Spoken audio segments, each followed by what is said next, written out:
మీరు మీ అభిమాన shows and serials TV కన్నా ముందు ఈటీవీ విన్ యాప్లో చూడండి. Download and subscribe to ETV win app. 99 రూపాయలు మాత్రమే.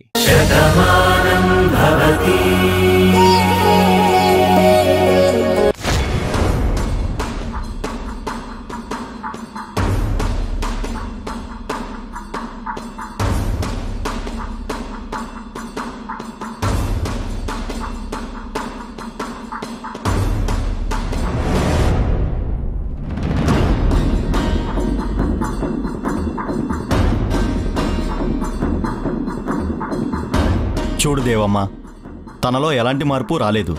తను అప్పుడు ఎలా ఉన్నాడో అదే పరిస్థితిలో ఉన్నాడు. అదేంటి డాక్టర్ అలా అంటారు? ఈ గదిలో నా కొడుకు ఒక్కడే ఉంటాడు.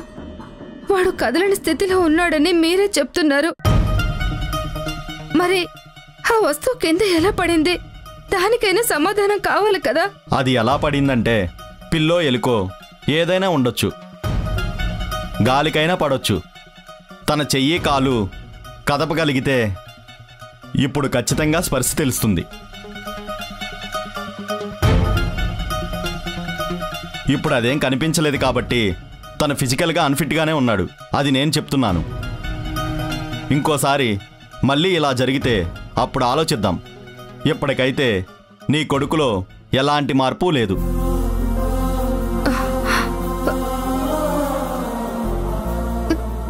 ఏంటి నాన్న ఇది?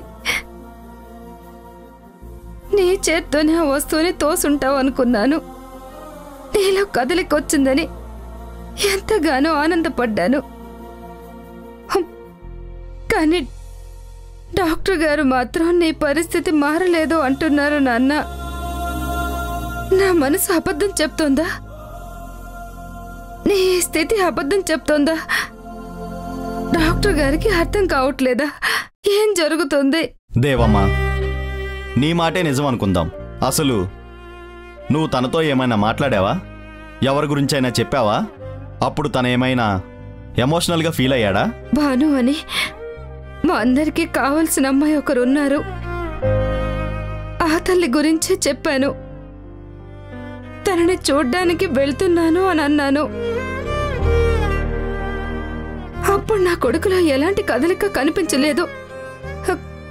కానీ నేను బయటికి వెళ్లేసరికి ఈ గదిలో నుండి శబ్దం వచ్చింది డాక్టర్. అప్పుడే లోపలికొచ్చి చూశాను. మీకు ఫోన్ చేశాను. బాగా ఇష్టమైన వాళ్ళ గురించి కానీ ఎవరి మీదైనా కోపం ఉన్న వాళ్ళ గురించి మాట్లాడితే ఇలా జరిగే అవకాశం ఉంది. కానీ అలా జరిగింది అనడానికి ఎక్కడా ఎలాంటి స్కోపు కనిపించట్లేదు. సరే దేవమ్మ, ఇంకోసారి మళ్ళీ ఇలా అయితే అప్పుడు ఆలోచిద్దాం. వస్తాను.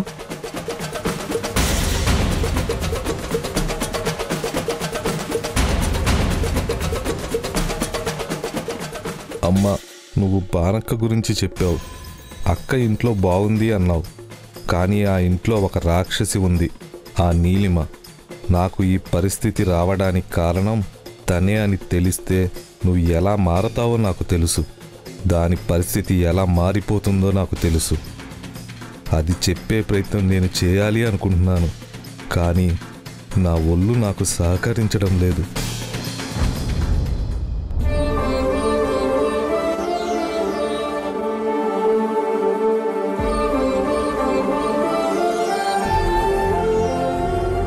ఏంటనయ్యా, ఎప్పుడూ లేంటి క్యాలెండర్ చూస్తున్నారేంటి? అదేనమ్మా, భాను డెలివరీ అయ్యి ఎన్ని రోజులైందని లెక్కలేస్తున్నాం. నెల రోజుల దగ్గర అవుతుంది కదా నాన్న? ఆహా కాదమ్మా, నువ్వు చెప్పిన తేదీ ప్రకారం ఎల్లుండికి సరిగ్గా 21 రోజులవుతుంది. అవునా? 21 రోజులంటే పాపని ఉయ్యాల్లో వెయ్యాలి కదా, బారసాల చెయ్యాలి. చెయ్యాలిగా. చెయ్యాలి కదా అంటావేంటి? ఖచ్చితంగా చెయ్యాలి. అసలే ఇంటికి పెద్ద మనవరాలు, ఘనంగా చెయ్యాలి. నా మనవరాలి బారసాల ఫంక్షన్ అందరూ చెప్పుకునే విధంగా చక్కగా ఉండాలి. ఎరా? అలాగే చేద్దాం లేరా.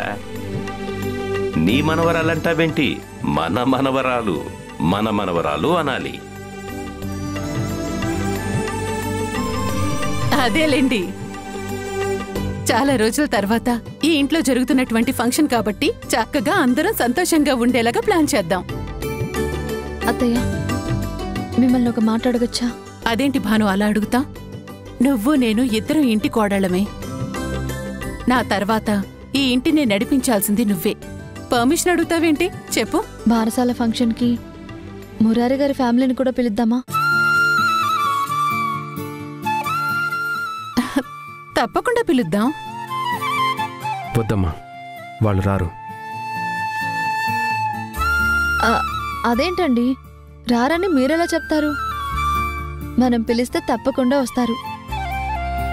వాళ్ళ నుంచి నేనెంతో సహాయం పొందాను. నా విషయంలో వాళ్ళెంతో చేశారు. వాళ్ళైనా మనకేం పరాయి వాళ్ళు కాదు కదా.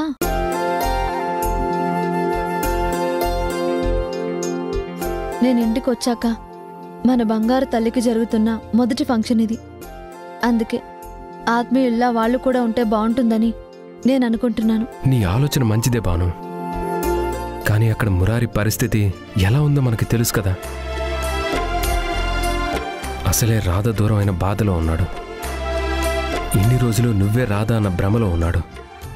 ఇప్పుడు అది కూడా కాదని తెలిసాక వాళ్ళెంత బాధపడుతూ ఉంటారో మనం అర్థం చేసుకోవాలి. ఇప్పుడు ఇంట్లో జరిగే సంతోషంలో వాళ్ళని పిలిచి మీ ఇంట్లో బాధ ఉంది, ఇక్కడ సంతోషం ఉందని చెప్పకనే చెప్పిన వాళ్ళం అవుతాం. అందుకే వద్దంటున్నాను. లేదండి, అక్కడే ఉంటే వాళ్ళు అదే ఆలోచనలో ఉంటారు. ఇలా బయటకు వస్తూ ఉంటే వాళ్ళకి మనసు మారుతుందేమో, అయినా రాధ ఎక్కడైనా దొరుకుతుందేమోనన్న ఆలోచనలో వాళ్ళు తప్పకుండా వస్తారు. అందుకే పిలుద్దాం అంటున్నాను. తప్పకుండానమ్మా, నీ ఆలోచన బాగుంది, అలాగే చేద్దాం. భాను చెప్పింది కదా, తనకు నచ్చినట్టుగానే చేద్దాం. అప్పుడే తన ఆరోగ్యం తొందరలో కుదుటపడుతుంది. అంతా బాగుంటుందిరా. భాను ఎంత తొందరగా కోలుకుంటే అంత మంచి జరుగుతుంది. తనతో మాట్లాడాల్సినటువంటి విషయాలు, పంచుకోవాల్సిన విషయాలు చాలానే ఉన్నాయి. అదేంటత్తయ్య, నేనేదో ఇప్పుడు ప్రమాదంలో ఉన్నట్టు మాట్లాడుతున్నారేంటి?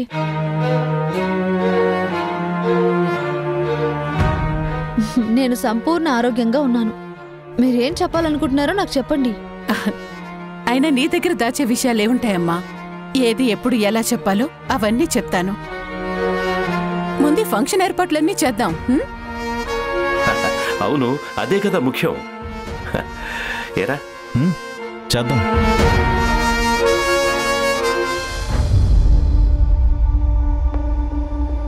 రా కార్తీక్, కూర్చో. నాన్న నాకు అన్ని విషయాలు చెప్పారు. పాపకి బారసాల చేద్దాం అనుకుంటున్నారట కదా? అవును బావా, నా చిట్టితల్లి ఇంటికి వచ్చాకే ఈ ఇంట్లో ఆనందం వచ్చింది. ఒక రకంగా చెప్పాలంటే నీలిమ విషయంలో అందరికీ తెలియని భయం ఉంది. అయినా సరే ఈ పరిస్థితులన్నీ ఓ కొలీకి రావాలంటే ముందు ఇంట్లో వాతావరణం మారాలి. దానికి బారసాల ఒక మంచి వేదిక అవుతుందేమోనని నేను అనుకుంటున్నాను. నిజం చెప్పావు కార్తీక్. ఏదో ఒక ఫంక్షన్ జరుగుతుంటే అందరిలోనూ ఆనందం ఉంటుంది, మనుషుల మధ్యలో ఆత్మీయత పెరుగుతుంది. అలా మెల్లగా భానుకు కూడా నీలి మీద కోపం తగ్గే అవకాశం ఉంటుంది. అందులోనూ నా మేనకోడలు బారసాలంటే మరింత బాగా జరగాలి. దానికి సంబంధించిన ఏర్పాట్లన్నీ నేనే చూసుకుంటాను.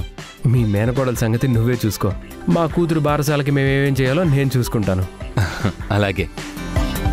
మనమిద్దరం ఇలా అనుకుంటున్నాం, కానీ అక్కడ మీ నాన్న మా నాన్న కూడా మనవరాలు బారసాల ఎంత గ్రాండ్గా చేయాలని వాళ్ళు కూడా ప్లాన్లు వేస్తున్నారు. సార్ నమస్తే. సార్ నమస్కారం. అన్నట్టు తెచ్చారా? తెచ్చాను సార్. ఏంటి బావా అది? అదే కార్తీక్, మొత్తం అన్ని బ్రాంచ్ల ఎంప్లాయీస్కి ఐడి కార్డ్స్ మార్చాలని డిసైడ్ అయిపోయాను. అందుకే అందరు ఫొటోస్ తీసుకొని కొత్త ఐడి కార్డ్స్ తయారు చేయించాలని అనుకుంటున్నాను. అలాగే బ్రాంచ్ ఇంటీరియర్స్ కూడా మార్చాలని ఒక మీటింగ్లో ఫిక్స్ అయ్యాను. దానికి సంబంధించిన డీటెయిల్స్ ఇవి. అంతే కదా మేనేజర్ గారు? అవును సార్, అన్ని డీటెయిల్స్ ఈ హార్డ్ డిస్క్లో ఉన్నాయి. ఏ బ్రాంచ్కి ఎలా డిజైన్ చేయాలన్నా అన్ని డీటెయిల్స్ కూడా ఇందులో అప్లోడ్ చేశాం సార్. మీరు చూసి ఏది ఫైనల్ చేస్తే అది అక్కడికి పంపిద్దాం సార్. ఆ తర్వాత ఆ హార్డ్ డిస్క్లో అందరి ఫొటోసు, అన్ని బ్రాంచ్ల ఎంప్లాయీస్, వాళ్ళ డిజిగ్నేషన్స్ అన్నీ ఎంటర్ చేశాం సార్. మీరు ఓకే అంటే ఐడి కార్డ్స్ కూడా పంపిస్తాం సార్. అందరి ఫొటోస్ వచ్చాయి కదా, ఎవరివి మిస్ అవ్వలేదు కదా? లేదు సార్, చిన్న ఎంప్లాయీ దగ్గర నుంచి మేనేజర్ వరకు ప్రతి ఒక్కరి ఫోటో ఆ హార్డ్ డిస్క్లో ఉన్నాయి సార్. మీరు చెక్ చేస్తే సరిపోతుంది. రేపు ఆఫీస్కి వచ్చాక చెక్ చేసి ఫైనల్ చేస్తాను, మీరు వెళ్ళండి. అలాగే సార్.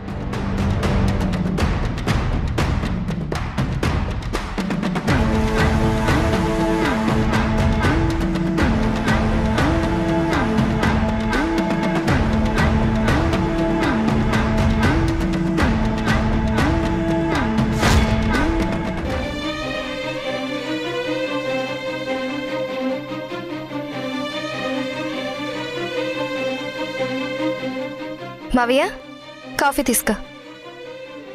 నేను అడగలేదే. అదేంటి మావయ్య, అన్నీ నువ్వు అడిగితేనే చెయ్యాలా? నీకెప్పుడు ఏం కావాలో తెలుసుకుని నేను చేయకూడదా? పొద్దున్నే నీకు కాఫీ తాగడం అలవాటు, దాన్ని నువ్వు అడగడం ఎందుకని నేనే తీసుకొచ్చాను. అంతవరకు ఎందుకు, నువ్వు స్నానం చేసి బయటికి వెళ్ళడానికి మంచి డ్రెస్ కూడా ఇస్త్రీ చేసి పెట్టాను. ఇప్పుడు నీకు కాఫీ ఇచ్చేసి నీకు ఇష్టమైన టిఫిన్ కూడా చేస్తాను. ఇప్పుడు నాకు వాటి వేటి మీద ఇష్టం లేదు. నన్ను ఒంటరిగా వదిలే ప్లీజ్. అదేంటి మావయ్య అలా మాట్లాడతావు? నేను ఒంటరిగా వదిలేయడం ఏంటి? ఇంట్లో అందరము ఉన్నాము. నువ్వు బాధపడుతూ ఉంటే మేం చూస్తూ ఊరుకుంటామా? చూడు మావయ్య, ఏది మన చేతుల్లో ఉండదు. మనం ఒకటి అనుకుంటాం, అది ఇంకోటి చేస్తుంది. ఏది జరిగినా సరే అది దైవ నిర్ణయం అని సరిపెట్టుకోవాలి. అంతే తప్ప బాధపడితే ప్రయోజనం ఉండదు. ఇది నేను నిన్ను ఓదార్చడానికి చెప్తున్నది కాదు, నా మనసులో ఉన్న మాట చెప్తున్నాను. నీ మనసుకి అది అర్థం చేసుకోమని అడుగుతున్నాను. చూడు సత్య, ఎదుటి వాళ్ళు బాధపడుతూ ఉంటే మర్చిపోమని చెప్పడం తేలికే, కానీ ఆ బాధ మనమే అనుభవిస్తే అది ఎంత కష్టంగా ఉంటుందో అప్పుడు తెలుస్తుంది. నాకు తెలుసు మావయ్య, నువ్వు ఇష్టపడ్డ రాధ నీకు దూరమైందని నువ్వు బాధపడుతున్నావు. భానునే రాధ అనుకుని భ్రమపడ్డావు. తను కూడా వెళ్ళిపోయేసరికి తట్టుకోలేకపోతున్నావు. కానీ నేనిష్టపడ్డ నా మావయ్య నా కళ్ళ ముందే ఉండి నా మీద ఎలాంటి ఇష్టం లేదన్నప్పుడు నేనెంత బాధపడతానో నువ్వు ఊహించలేవు. ఊర్మిళ గారు కాల్ చేస్తున్నారు. హలో. హలో అండి. నమస్కారం ఊర్మిళ గారు, ఎలా ఉన్నారు? మేమంతా బాగున్నామండి, మీరెలా ఉన్నారు? మేం బానే ఉన్నామని చెప్పలేమండి, అలా అని బాధలో ఉన్నామని కూడా చెప్పలేము.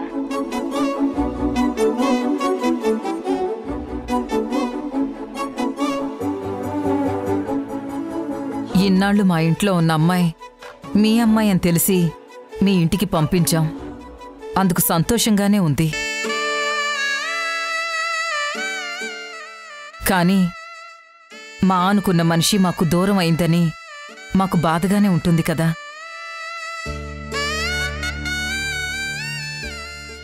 మీరు మేము వేరు అనుకుంటే మీరలా బాధపడ్డంలో అర్థం ఉందండి. కానీ మనమంతా దైవం కలిపిన బంధువులం. అందుకే బంధుత్వం ఉన్నంత వరకు ఎవ్వరూ బాధపడాల్సిన అవసరమే లేదు. ఇప్పుడు నేను మిమ్మల్ని మా ఇంటికి పిలవటానికి ఫోన్ చేశాను. మీ ఇంటికా? ఎందుకు? అదేనండి, భాను కూతురికి బారసాల చేస్తున్నాం.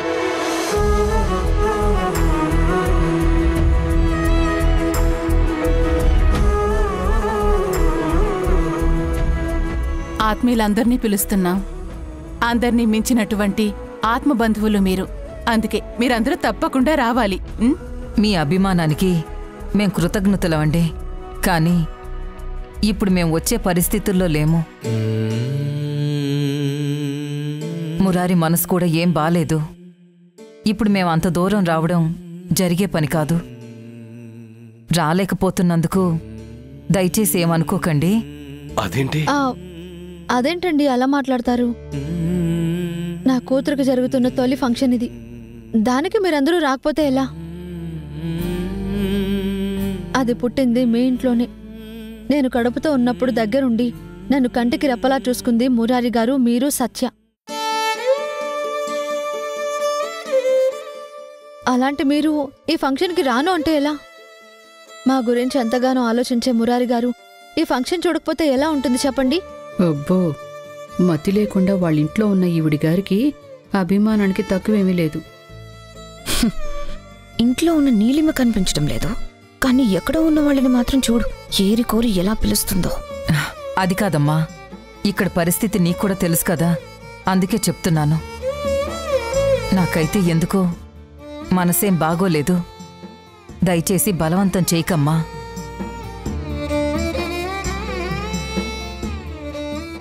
అవును భాను, మావయ్య ఎక్కడున్నా సరే ఒంటరిగానే ఉంటున్నాడు. మేమెవ్వరం ఏం మాట్లాడినా తను సమాధానం చెప్పడం లేదు. అందుకే అమ్మమ్మ అలా చెప్తుంది. మీ మావయ్య గురించి నువ్వు నాకు చెప్తున్నావా? నాకు తెలీదా? సత్య, అందుకే చెప్తున్నాను, తప్పకుండా ఇక్కడికి రావాలి, ఫంక్షన్ చూడాలి. ఈ పురుడు పోయడమే కాదు, మా గురించి ఇన్నాళ్ళు ఆలోచించారు. అలాంటిది ఇప్పుడు మా ఇంటి ఫంక్షన్కి రాను అంటే ఇప్పుడు నేను ఊరుకుంటానా? నేనెలా ఊరుకుంటాను? మురారి గారు పక్కనే ఉంటే ఫోన్ ఇవ్వు. మావయ్య అన్ని మాటలు వింటున్నాడు, నువ్వు మాట్లాడొచ్చు. మురారి గారు, ఏంటండి ఇది? నా కూతురి బారసాలకి మీరు రాను అంటారా? అసలు నేనెలా ఊరుకుంటాననుకుంటున్నారు? అది కాదు భాను, నేనెందుకు రాను అంటున్నానంటే, నేను ఇంకేమీ వినదలుచుకోలేదు. మీరందరూ వస్తున్నారు అంతే. ఇదిగో మా ఆయన మాట్లాడతారు. మాట్లాడు. బ్రదర్, మీరందరూ తప్పకుండా రావాలి. మీరొస్తేనే భాను కూడా చాలా హ్యాపీగా ఫీల్ అవుతుంది.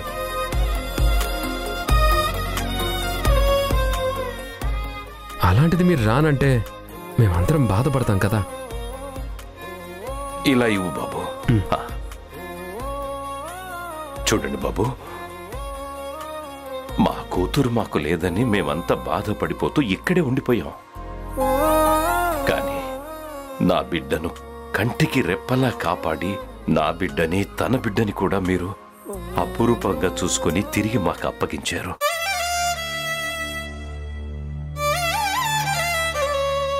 అలాంటి ఆ పసిపాపకి బారసాల జరుగుతోంది. ఆ ఫంక్షన్కి మీరు రానంటే ఎలా? తప్పకుండా రావాలి బాబు. విన్నారుగా, ఇంకా మాట్లాడడానికి ఏమీ లేదు. మీరు బయలుదేరి వస్తున్నారు, మేమంతా ఎదురు చూస్తున్నాం అంతే. సరే భాను, నువ్వు రమ్మన్నాక రాకుండా ఎలా ఉంటాం? అందరం తప్పకుండా వస్తాం. ఉంటానమ్మా. చూసారా అత్తయ్య, నేను చెప్తే తప్పకుండా వస్తారు. ఆ విషయం నాకు తెలుసు.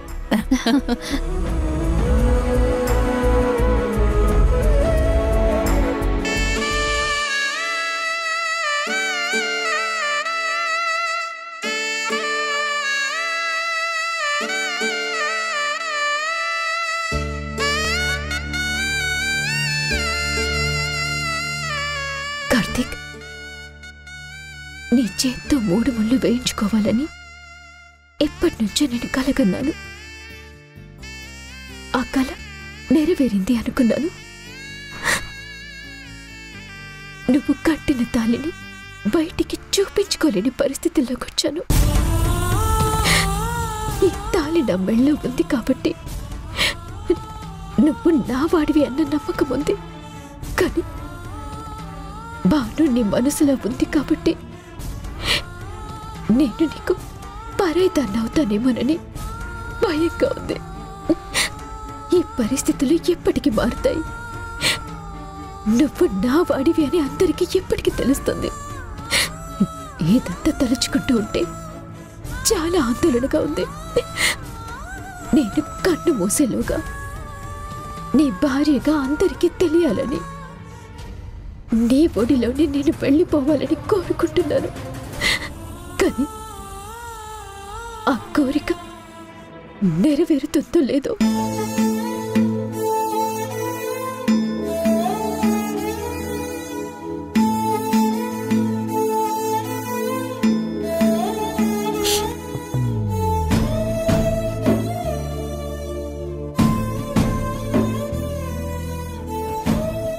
వచ్చే కన్నీళ్లు తుడిచేయగలవు గాని కష్టాల నుంచి తప్పించుకోలేవు కదమ్మా.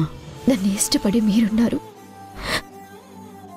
నేను ఇష్టాన్ని పెంచుకున్న ఈ ఇంట్లోనే ఉంటున్నాను. నన్ను అభిమానించి అందరితోనే కలిసి ఉంటున్నాను. ఇంకా బాధే ఉంటుంది. నీ మనసులో ఏ బాధ లేకపోతే నీ కంట్లో నుంచి ఆ కన్నీరు రాదు నీలిమా. అయినా మా దగ్గర నువ్వు అన్నీ దాచాలని చూడకు. నేను మీ దగ్గర ఏమీ దాచడం లేదు.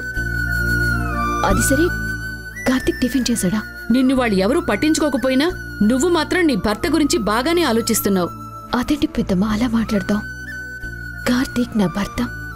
నేను కాకపోతే తన గురించి ఇంకెవరు పట్టించుకుంటారు? ఇది మెడలో ఉన్నంత మాత్రాన నీకు భర్త అయినట్టు కాదు. పెళ్లికి తాళి సాక్ష్యం మాత్రమే. కాని నిజమైన పెళ్ళంటే నీ భర్త మనసులో నువ్వుండాలి, నీ మనసులో నీ భర్త ఉండాలి. నీ మనసులో నీ భర్తున్నాడు, అందులో ఎలాంటి సందేహం లేదమ్మా. కాని నీ భర్త మనసులో నువ్వు లేవు. ఇది అందరికీ తెలుసు. అందుకే కనీసం నీ పక్కన కూడా నిల్చోటం లేదు. అలాంటి వ్యక్తి గురించి నువ్వెందుకు ఆలోచిస్తున్నావో మాకర్థం కావడం లేదు. మమకారం అనేది ఒకరు పంచుకుంటే సరిపోదు నీలిమా, అది ఇద్దరూ పంచుకునేది. కార్తీక్ నుంచి అలాంటిది ఏదీ నీకు దక్కడం లేదు. అదే కాక ఆ భాను వల్ల ఇంట్లో అవమానాలు ఎదురవుతున్నాయి. వాటిని భరించే శక్తి నీకున్నా నిన్నిలా చూసి తట్టుకునే శక్తి మాకు లేదు. ఎందుకక్క ఇలా మాట్లాడుతున్నారు? భాను పరిస్థితి ఏంటో మనందరికీ అత్తయ్య చెప్పారు కదా. అందుకే తను ఏం మాట్లాడుతున్నా నేను తల వంచుకుంటున్నాను. అన్ని పరిస్థితులు చక్కబడతాయి. రాబోయేవన్నీ మంచి రోజులన్న ఆశతో బతకాలి కదా. అసలు బ్రతకాలి అంటే బ్రతుకు మీద ఆశ ఉండాలి కదమ్మా. అది నీకెక్కడైనా కనిపిస్తోందా చెప్పు? మీకు నా మీదున్న ప్రేమ మీ మాటల్లో తెలుస్తుంది. కానీ ఈ ఇంట్లో వాళ్ళకి భాను మీదున్న అభిమానం కూడా నాకు తెలుసు. అంతేకాని నాకు అన్యాయం చేయాలనే ఉద్దేశం ఈ ఇంట్లో ఎవ్వరికీ లేదని నాకు తెలుసు. దయచేసి ఈ విషయాలు ఏవి మీరు గట్టిగా మాట్లాడకండి. పొరపాటున భాను వింది అంటే చాలా ప్రమాదం పెద్దమ్మా.